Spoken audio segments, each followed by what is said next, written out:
In November of 2016, a new idea popped up in the Hannibal fandom. It was a concept for a North American convention called FannibalFest. The founder of this convention was Norma Betsy Craig. The reason for this convention was simple. Previously, there had been a few conventions over in Europe, specifically for Hannibal fans, known as Red Dragon Con. Betsy had it in her head that it was unfair to the fans who couldn't afford to fly all the way to Europe, that there should be one in North America. That way, it would be much more affordable for people who are fans of the show and wanted a fan meet and greet but couldn't fly across the ocean. However, from its inception, it was clear that this festival was either going to be a complete failure or it was an outright scam. The proposal was met with skepticism, especially because in their early announcement, they said that it would only be for fandom artists, and if you wanted to get a membership to attend the convention, yes, you had to be a member of their artist collective to get a ticket for some very convoluted reason. You also had to be someone who created art in the fandom. Not only that, but you had to prove that you had a body of work within the fandom, enough to prove your worth. This was also met with backlash pretty quickly, and some very mean-spirited responses to questions about it, which were quickly deleted once Betsy realized how bad it made her whole idea sound in the first place. Here's an example. Anonymous asked, "I'm really concerned by the fact that backers apparently need to have proof of a body of artwork in order to upgrade to full membership and possibly upgrade to gold status. It just doesn't seem fair to people who cannot create fan art. Not everyone is an artist, and artists are not the only valuable contributors to fandom. This just seems like a way to cause anger and resentment among attendees. What is the reasoning for this?" FannibalFest replied, "We are a registered 501c7 nonprofit corporation dedicated to promoting Hannibal-related art. Artists who have contributed to the Fannibal fandom are afforded special status and perks. If that is an issue for you, then perhaps this isn't the convention for you. There's always RDC, and they have another one scheduled for next February." This answer was not well received since, if you remember what I said, the whole point of this convention was because people couldn't afford to go to Red Dragon Con, so them saying if people didn't like this, they should just go to Red Dragon Con really kind of defeated the purpose. There's also the issue of their statement of being a charity registered under a 501c7 nonprofit, but I'll get back to that. There was also a form you needed to fill out to prove you were an artist. It was a sign-up or survey form. Though the form was removed rather quickly after people complained about how unfair this was, and then they went about deleting every post that even slightly mentioned that this was a requirement once they changed their rules. There is evidence that this still existed and was a terrible idea. However, it would never be a more terrible idea than what it actually turned into, which was the very obvious scam Kickstarter. On January 31st, 2017, FannibalFest launched its Kickstarter for the convention, and already it was a clusterfuck of vague information and poorly planned out idea of a convention. This was also met with a bunch of skepticism, and it's pretty easy to see why people had a lot of questions about what they claimed they needed all the money for. The first thing that stands out is their claim of how much they would need for website, domain, and hosting. If you go to FannibalFest.com, which is still up as of now, but has not been updated or changed since 2018, you can see they are hosted via Wix. To purchase the domain FannibalFest.com at the time, it cost $10 through the hosting service that they used, GoDaddy. For the hosting plans on Wix, even if they had used the most expensive option at the time and paid an entire year in advance, they'd only have needed $448. In the end, this leaves $683 unaccounted for. If anyone were to try to ask where that money was going, they would not get an answer, as Betsy would tell everyone that her convention was a private business and she was not entitled to tell anyone how they spent their money on anything. Except they were. Which brings me back to what Betsy had said before about the whole convention being a non-profit 501c7 social club. Though she claimed to have FannibalFest registered as that specifically, either due to an error in filing, utter incompetence, or a legitimate attempt to defraud the government and avoid paying taxes on literally anything, she had actually filed the corporation, as she would call it, under a 501c3 nonprofit. Now, this may not seem like that big of a deal, since you might ask, so what? Both are nonprofit anyway, right? Well, there's a pretty huge difference between the two. Nonprofit organizations classified as 501c3 must be either public charities or private foundations.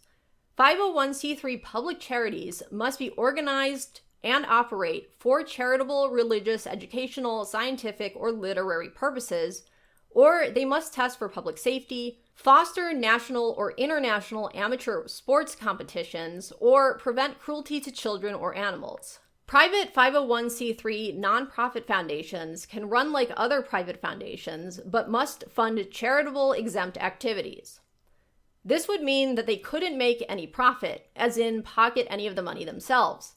Also, with an organization like this, any money they did make that did not go directly to funding the convention would have to directly benefit a charitable organization.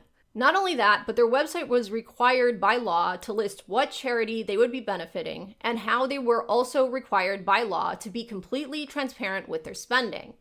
Every cent that they brought in via their fundraisers or ticket sales or donations had to be accounted for and written up for anyone who requested it. They were required by law to provide this information to anyone who asked. Well, what do you think happened when anyone asked? The same thing as I previously mentioned. Betsy would tell anyone who asked that they ran a private business, and as such, they did not have to disclose how they were spending the money or what it was going towards. Legally, she did have to share that information because of how her corporation was registered. It took an entire year for her to correct this information, for some reason, even though it was pointed out to her repeatedly that there was a huge error in the filing. It is assumed at this point it was on purpose because Betsy didn't want to have to pay taxes for this huge event that she was skimming money off the top from. Which brings me back to the chart I was talking about earlier.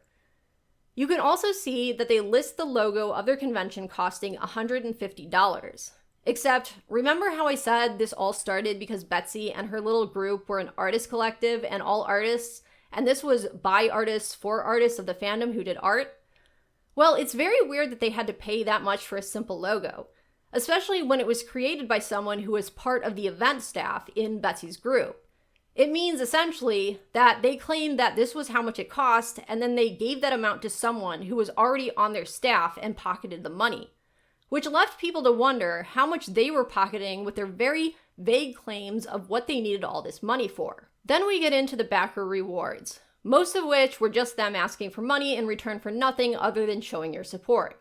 In order to get an actual ticket into this event, something they always referred to as membership for some reason, you had to back them with a minimum payment of $180 at their early bird rate. Everything below that got you some lame item, a t-shirt or a bookmark or whatever else, but it would not get you a ticket inside.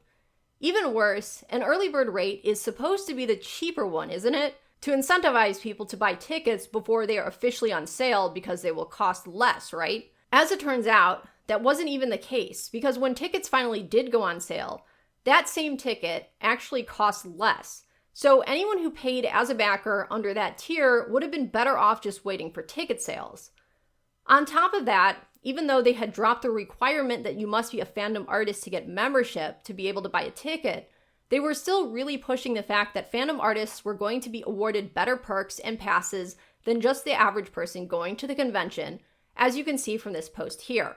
I am alarmed as hell by the lack of professionalism and just plain sloppy planning around this convention.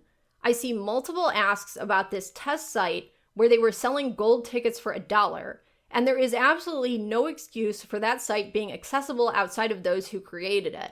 Then there's a refusal to share prices ahead of time and being told we'd get 3 guest announcements leading up to the sales of tickets. How are we supposed to trust these people with our money? And let's move on to the fact that apparently fan artists get access to higher tiers than other fans. Like, the actual fuck? I guess I could qualify as a fanfic writer, which they stated was a possibility, but what about those who don't make art or write fic? Way to alienate a huge portion of the fandom. And that isn't to say they don't contribute in other ways. This is gross as hell. And sorry, no matter the failings of Red Dragon Con, at least it's at a place where all fans feel welcome and equal. Can I just say, the thing about the artists getting access to more, and potentially not even all artists if writers don't count, is heinous. It completely invalidates the work of a large amount of fandom without whom we wouldn't have had a show past season 1. Fact. People were vocal about this quite often, though a lot of this has since been removed from the website since they did their best to cover this up that it was ever a thing in the first place, as they eventually dropped this requirement and these special perks. The funny thing is that though many blogs called them out, questioned them, complained, and pointed out their gatekeeping elitist mentality on how they were running this convention, when they finally did address all of this stuff, there was only one person they blamed. That person being me.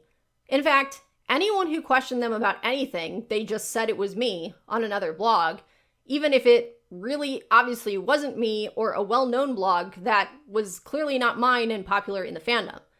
According to FannibalFest, the only person who actually had a problem with their convention and how they were running it was me, despite all of the proof to the contrary. By some odd miracle, the Kickstarter was funded by 79 backers, though it seems that Betsy and her 3 to 4 staff members helping to run the convention kicked it off by putting in about $7,000 themselves so they could get the best backer rewards for themselves.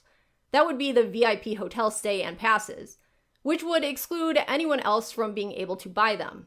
Another thing that led everyone to believe that ultimately this was just a big scam to get the fandom to pay for Betsy and her friends to party with the cast of Hannibal and not have to pay for it. The nightmare was only beginning though, because after the Kickstarter was announced as successful, they actually had to do some real work, and that's when things start to get really murky.